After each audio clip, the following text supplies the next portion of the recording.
بسم الله الرحمن الرحيم.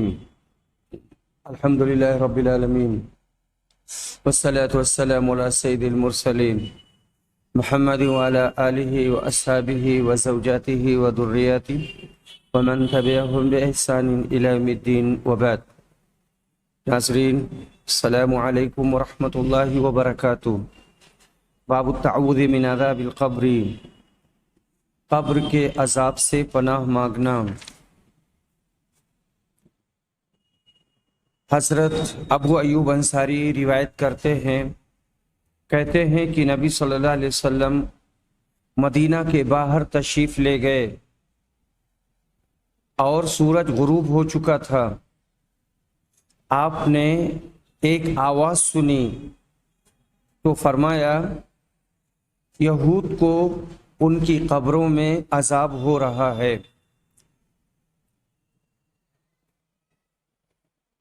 دوسری روایت موسیٰ بن عقبہ سے ہے، وہ کہتے ہیں کہ مجھے خالد بن سعید بن عاص کی بیٹی نے بتایا کہ انہوں نے نبی صلی اللہ علیہ وسلم سے سنا آپ قبر کے عذاب سے پناہ مانگ رہے تھے. ابو ہریرہ رضی اللہ عنہ روایت کرتے ہیں، کہتے ہیں کہ رسول صلی اللہ علیہ وسلم اس طرح دعا کرتے تھے، اے اللہ، میں قبر کے عذاب سے تیری پناہ چاہتا ہوں، اور دوزخ کے عذاب سے، اور زندگی اور موت کی آزمائشوں سے، اور کانے دجال کی بلا سے تیری پناہ چاہتا ہوں. ان حدیث کا مفاد یہی ہے کہ قبر کے عذاب سے پناہ مانگتے رہنا چاہیے. باب عذاب القبر من الغیبت والبول، غیبت اور پیشاب کی وجہ سے قبر میں عذاب ہوگا. ابن عباس رضی اللہ عنہما روایت کرتے ہیں، کہتے ہیں کہ نبی صلی اللہ علیہ وسلم کا گزر دو قبروں کے پاس سے ہوا تو آپ نے کہا ان دونوں کو عذاب ہو رہا ہے اور کسی بڑی وجہ سے نہیں. پھر فرمایا کیوں نہیں؟ ان میں کا ایک چغلی کیا کرتا تھا اور دوسرا اپنے پیشاب کے چھینٹوں سے بچتا نہیں تھا. پھر آپ نے تر لکڑی لی، کھجور کی شاخ لی، اس کو توڑ کے دو ٹکڑا کیا، پھر ہر ایک کو قبر پر گاڑ دیا اور کہا کہ جب تک کہ خشک نہ ہوں ان کا عذاب شاید کم ہو جائے. یہاں پر زین بن منیر کہتے ہیں کہ باب میں صرف دو چیزوں کا ذکر ان کی اہمیت کے پیش نظر کیا گیا ہے، ان کے علاوہ دوسرے گناہوں کی نفی مراد نہیں. پس ان کے ذکر سے یہ لازم نہیں آتا کہ عذاب قبر انہی دو گناہوں پر منحصر ہے. یہاں ان کے ذکر پر کفایت کرنا اشارہ ہے کہ ان کے ارتکاب کرنے پر عذاب قبر ہونا زیادہ ممکن ہے. باب المیت یعرض علیہ مقعدہ بالغداۃ والعشی، اس مسئلے کا بیان کہ مردے کو دونوں وقت صبح اور شام اس کا ٹھکانہ دکھایا جاتا ہے. حضرت عبداللہ بن عمر روایت کرتے ہیں، کہتے ہیں کہ رسول اکرم نے فرمایا جب تم میں سے کوئی شخص مر جاتا ہے تو اس کا ٹھکانہ اسے صبح اور شام دکھایا جاتا ہے. اگر وہ جنتی ہے تو جنت والوں میں، اور دوزخی ہے تو دوزخ والوں میں. پھر کہا جاتا ہے یہ تمہارا ٹھکانہ ہے یہاں تک کہ قیامت کے دن اللہ تم کو اٹھائے گا.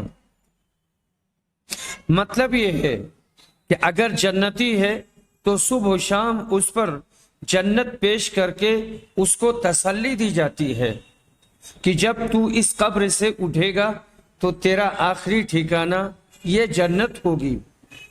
اور اسی طرح دوزخی کو دوزخ دکھلائی جاتی ہے کہ وہ اپنے آخری انجام پر آگاہ رہے ممکن ہے کہ یہ عرض کرنا صرف روح پر ہو، اور یہ بھی ممکن ہے کہ روح اور جسم ہر دو پر ہو۔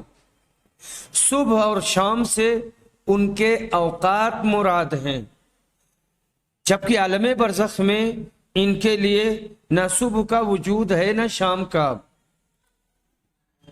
اس سے پیش کرنے کا فائدہ مومن کے لیے ان کے حق میں ان کی روحوں کو یہ بشارت دینا ہے کہ ان کا آخری مقام قرار، ان کا آخری مقام قرار ان کے جسموں سمیت جنت ہے۔ اسی طرح دوزخیوں کو ڈرانا کہ ان کا آخری ٹھکانہ ان کے جسموں سمیت دوزخ اور جہنم ہے۔ قبر میں عذاب و ثواب کی صورت یہ بھی ہے کہ جنتی کے لیے جنت کی طرف سے ایک کھڑکی کھول دی جاتی ہے جس سے اس کو جنت کی تر و تازگی حاصل ہوتی رہتی ہے، اور دوزخی کے لیے دوزخ کی طرف ایک کھڑکی کھول دی جاتی ہے جس سے اس کو دوزخ کی گرم گرم ہوائیں پہنچتی رہتی ہیں۔ صبح و شام انہی کھڑکیوں سے ان کو جنت و دوزخ کے کامل نظارے کرائے جاتے ہیں۔ باب کلام المیت علی الجنازہ، چارپائی پر میت کا بولنا جب اسے قبرستان کی طرف لے جایا جا رہا ہو تو بولتا ہے۔ ابو سعید خدری رضی اللہ عنہ روایت کرتے ہیں کہ رسول اکرم نے فرمایا، جب جنازہ تیار ہو جاتا ہے پھر مرد لوگ اس کو اپنی گردنوں پر اٹھا لیتے ہیں، تو اگر وہ میت نیک ہے تو کہتی ہے کہ ہاں آگے لے چلو، آگے بڑھاؤ، اور اگر نیک نہیں ہوتا ہے تو کہتا ہے ہائے ہماری خرابی، مجھے کہاں لے جا رہے ہو۔ اس آواز کو انسان کے سوا تمام مخلوق سنتی ہے، اگر انسان سن لے تو بے ہوش ہو جائے۔ جنازہ اٹھائے جانے کے وقت اللہ پاک برزخی زبان میت کو عطا کر دیتا ہے، جس میں وہ اگر جنتی ہے تو جنت کے شوق میں کہتا ہے کہ مجھ کو جلدی جلدی لے چلو تاکہ جلدی اپنی مراد کو حاصل کروں، اور اگر وہ دوزخی ہے تو گھبرا گھبرا کر کہتا ہے کہ ہائے مجھے کہاں لے جا رہے ہو۔ اللہ پاک اس کو اس طور پر مخفی طریقہ سے بولنے کی طاقت دیتا ہے اور اس آواز کو انسان اور جنوں کے علاوہ تمام مخلوق سنتی ہے۔ اس حدیث سے سماع موتا پر بعض لوگوں نے دلیل پکڑی ہے جو بالکل غلط ہے۔ قرآن مجید میں صاف سماع موتا کی نفی موجود ہے۔ انک لا تسمع الموتى، سورہ نمل آیت نمبر 80۔ اگر مرنے والے ہماری آوازیں سن پاتے تو ان کو میت ہی نہ کہا جاتا۔ اسی لیے جملہ ائمہ ہدی نے سماع موتا کا انکار کیا ہے۔ جو لوگ سماع موتا کے قائل ہیں ان کے دلائل بالکل بے وزن ہیں۔ باب ما قیل فی اولاد المسلمین، مسلمانوں کی نابالغ اولاد کا بیان۔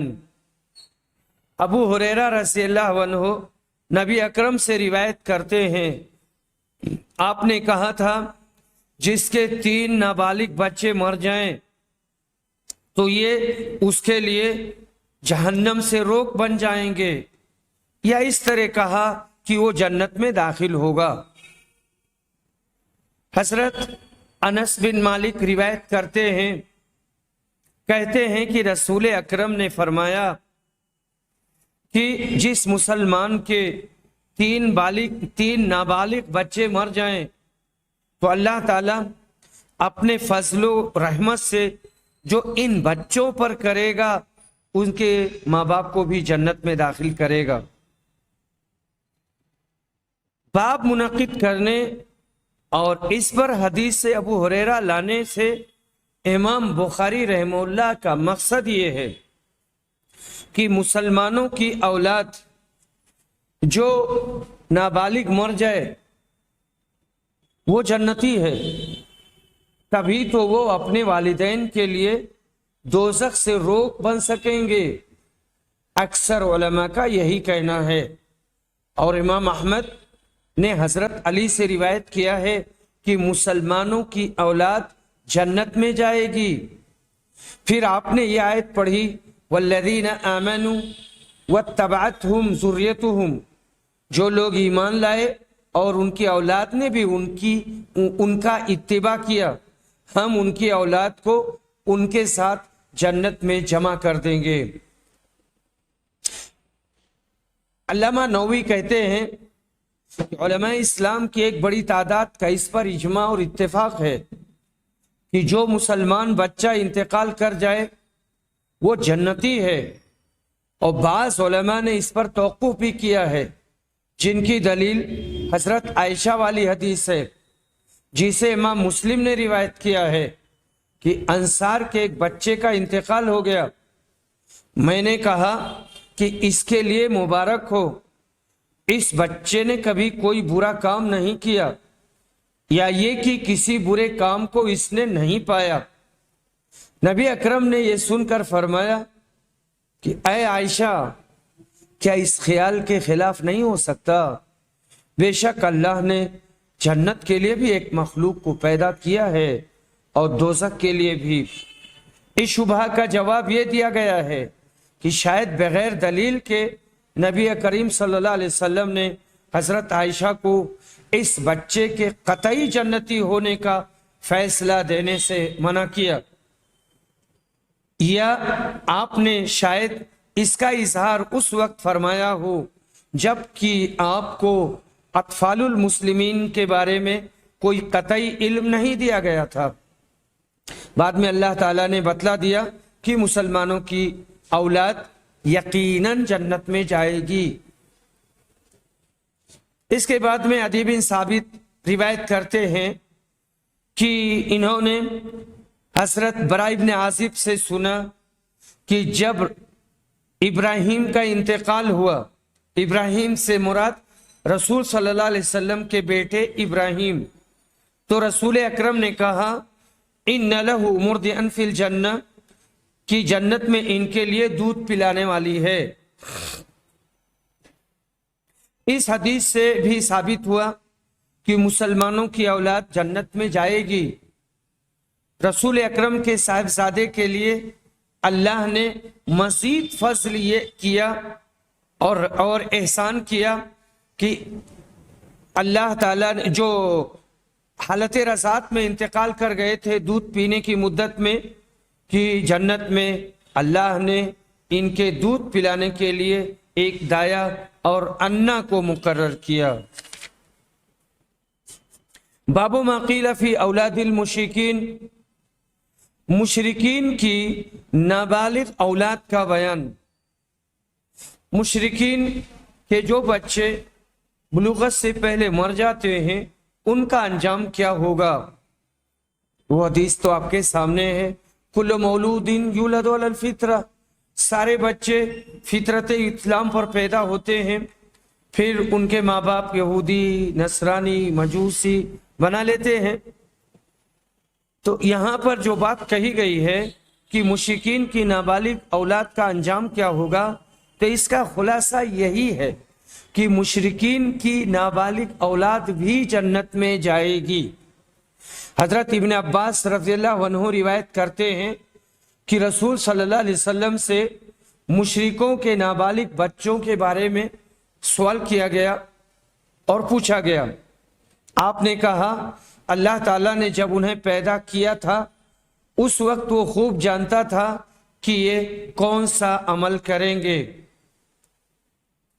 اور دوسری روایت یہ عطا بن یزید لیثی سے ہے کہ انہوں نے حضرت ابو ہریرہ سے سنا، انہوں نے کہا تھا کہ رسول اکرم سے مشرکین کی اولاد، نابالغ اولاد کے بارے میں سوال کیا گیا تو آپ نے کہا اللہ خوب جانتا تھا کہ وہ کیا عمل کرنے والے تھے۔ ابو ہریرہ رضی اللہ عنہ کہتے ہیں کہ نبی صلی اللہ علیہ وسلم نے فرمایا ہر بچہ فطرت اسلام پر پیدا ہوتا ہے، پھر اس کے ماں باپ اسے یہودی یا نصرانی یا مجوسی بنا دیتے ہیں، بالکل ایسے جیسے جانور کے بچے ٹھیک ٹھاک اور صحیح سالم پیدا ہوتے ہیں۔ کیا تم نے پیدائشی طور پر ان میں سے کسی کو کنکٹا دیکھا ہے؟ کوئی کنکٹا نہیں ہوتا ہے، تبدیلی بعد میں آتی ہے۔ ناک میں سوراخ بعد میں کی جاتی ہے، کان بعد میں کاٹا جاتا ہے یا کان میں سوراخ بعد میں کی جاتی ہے۔ اس حدیث سے امام بخاری نے اپنا مذہب ثابت کیا کہ جب ہر بچہ اسلام کی فطرت پر پیدا ہوتا ہے تو اگر وہ بچپن ہی میں مر جائے تو اسلام پر مرے گا، اور جب اسلام پر مرا تو جنتی ہوگا۔ اسلام میں سب سے بڑا جز توحید ہے، تو ہر بچہ کے دل میں اللہ کی معرفت اور اس کی توحید کی قابلیت ہوتی ہے۔ اگر بری صحبت میں نہ رہے تو ضرور وہ موحد ہوں گے، لیکن مشرک ماں باپ، عزیز و اقربا اس فطرت سے اس کا دل پھرا کر شرک میں پھنسا دیتے ہیں۔ یہاں پر خلاصہ کلام یہ کہ مسلمانوں اور مشرکوں دونوں کی نابالغ اولاد جنت میں جائے گی، یہی مسئلہ راجح ہے۔ بابن، یہاں پر جو روایت ہے یہ حضرت سمرہ بن جندب کی ہے۔ سمرہ بن جندب کہتے ہیں کہ نبی اکرم صلی اللہ علیہ وسلم نماز فجر پڑھنے کے بعد عام طور سے ہماری طرف منہ کر کے بیٹھ جاتے تھے اور پوچھتے تھے کہ آج کی رات کسی نے کوئی خواب دیکھا ہے؟ اگر کوئی خواب دیکھے رہتا تھا تو وہ بتاتا تھا، پھر نبی صلی اللہ علیہ وسلم اس کی تعبیر اللہ کو جو منظور ہوتی بیان کرتے۔ ایک دن آپ نے معمول کے مطابق ہم سے دریافت کیا، کیا آج رات کسی نے تم میں سے خواب دیکھا ہے؟ ہم نے کہا کسی نے نہیں دیکھا۔ رسول اکرم نے کہا لیکن میں نے آج رات ایک خواب دیکھا ہے کہ دو آدمی میرے پاس آئے، انہوں نے میرا ہاتھ پکڑ لیا اور مجھے مقدس سرزمین میں کی طرف لے گئے۔ وہاں کیا دیکھتا ہوں کہ ایک شخص بیٹھا ہوا ہے اور ایک شخص کھڑا ہے، اور اس کے ہاتھ میں اور ایک شخص کھڑا ہے اور اس کے ہاتھ میں لوہے کا آنکس تھا، جسے وہ بیٹھنے والے کے جبڑے میں ڈال کر اس کے سر کے پیچھے تک چیر دیتا، پھر دوسرے جبڑے کے ساتھ اسی طرح کرتا تھا۔ اس دوران میں اس کا پہلا جبڑا ٹھیک ہو جاتا اور اپنی اصلی حالت پر آ جاتا، اور پھر پہلے کی طرح وہ اسے دوبارہ چیرتا۔ میں نے پوچھا کہ یہ کیا ہو رہا ہے؟ میرے ساتھ کے دونوں آدمیوں نے کہا کہ آگے چلو۔ چنانچہ ہم آگے بڑھے، یہ دونوں فرشتے تھے۔ چنانچہ ہم آگے بڑھے تو ایک ایسے شخص کے پاس آئے جو سر کے بل لیٹا ہوا تھا، اور دوسرا شخص ایک بڑا سا پتھر لیے اس کے سر پر کھڑا تھا۔ اس پتھر سے وہ لیٹے ہوئے شخص کے سر کو کچل دیتا تھا۔ جب وہ اس کے سر پر پتھر مارتا تو سر پر لگ کر وہ پتھر دور چلا جاتا اور وہ اسے جا کر اٹھا لاتا۔ ابھی پتھر لے کر واپس بھی نہیں آتا تھا کہ سر دوبارہ درست ہو جاتا اور اپنی اصلی حالت میں آ جاتا تھا، واپس آ کر پھر اسے مارتا۔ میں نے پوچھا یہ کون لوگ ہیں؟ ان دونوں نے جواب دیا کہ آگے چلو۔ چنانچہ ہم آگے بڑھے تو ایک تنور جیسے گڑھے کی طرف چلے، جس کے اوپر کا حصہ تو تنگ تھا لیکن نیچے سے کشادگی تھی۔ نیچے آگ بھڑک رہی تھی۔ جب آگ کے شعلے بھڑک کر اوپر کو اٹھتے تو اس میں جلنے والے لوگ بھی اوپر اٹھ آتے اور ایسا معلوم ہوتا کہ اب وہ باہر نکل آئیں گے، لیکن جب شعلے دب جاتے تو لوگ بھی نیچے چلے جاتے۔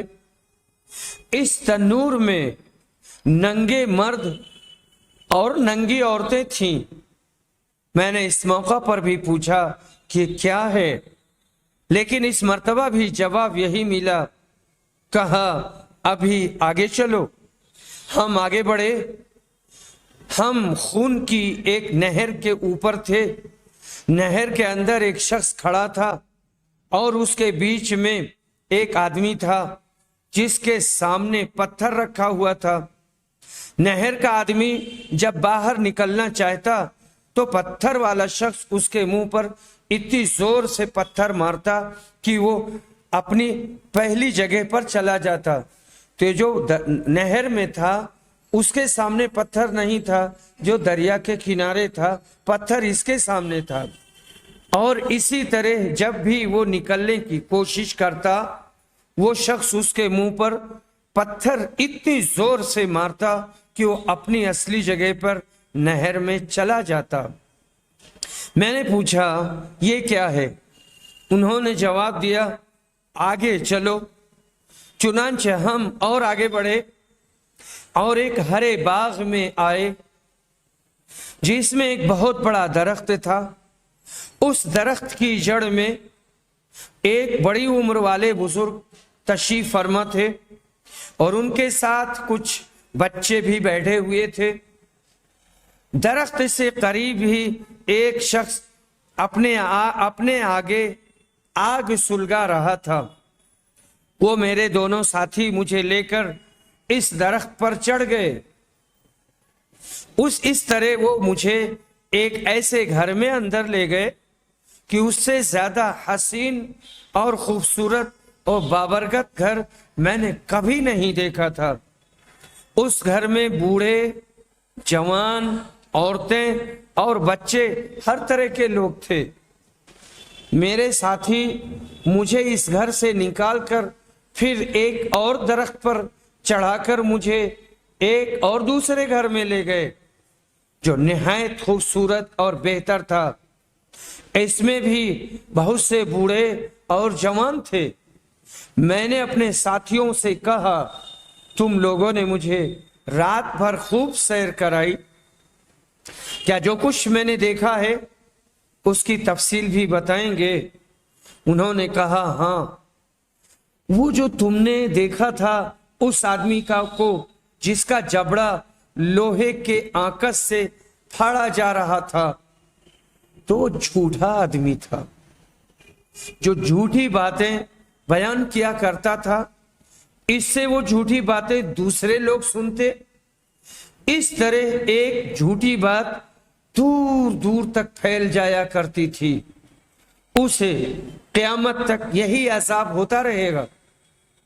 جس شخص کو تم نے دیکھا تھا کہ اس کا سر کچلا جا رہا ہے، تو ایسا آدمی تھا جسے اللہ تعالیٰ نے قرآن کا علم دیا تھا، لیکن وہ رات کو پڑا سوتا رہتا اور دن میں اس پر عمل نہیں کرتا تھا۔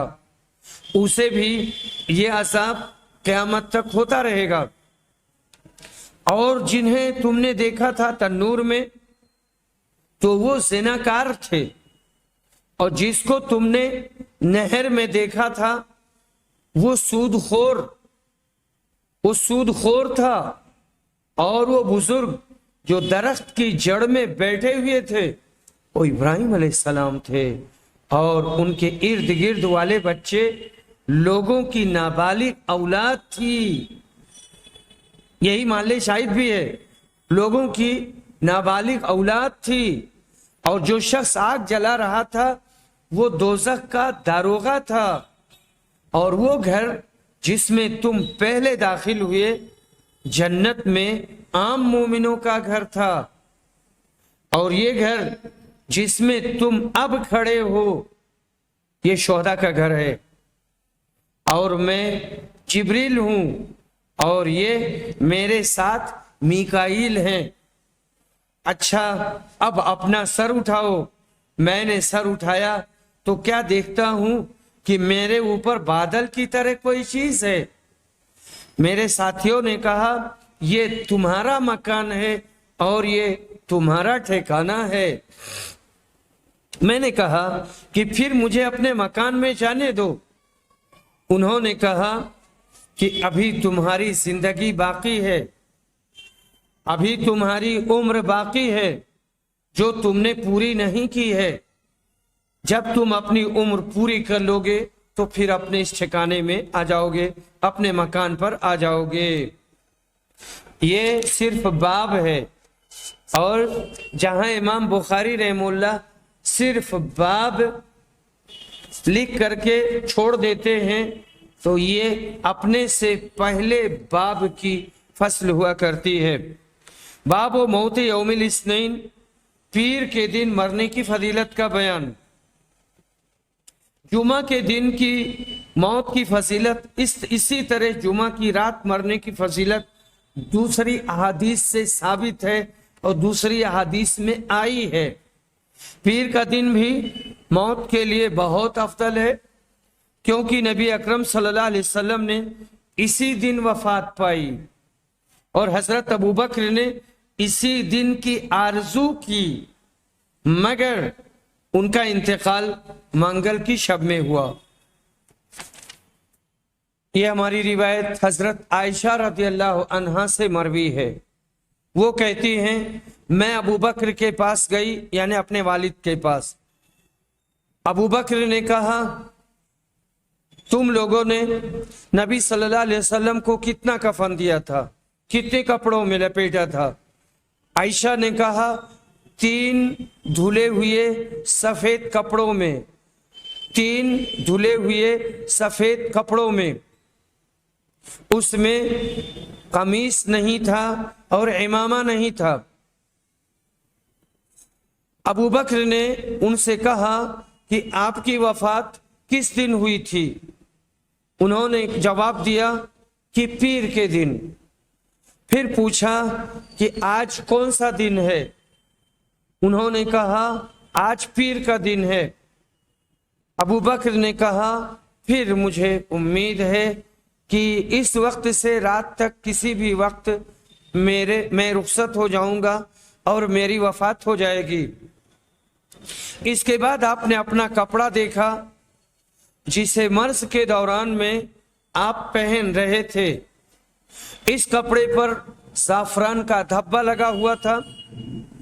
ابوبکر نے کہا میرے اس کپڑے کو دھو لینا اور اس کے ساتھ 2 اور ملا لینا، 2 اور کپڑا لے لینا، پھر مجھے کفن انہی کا دینا۔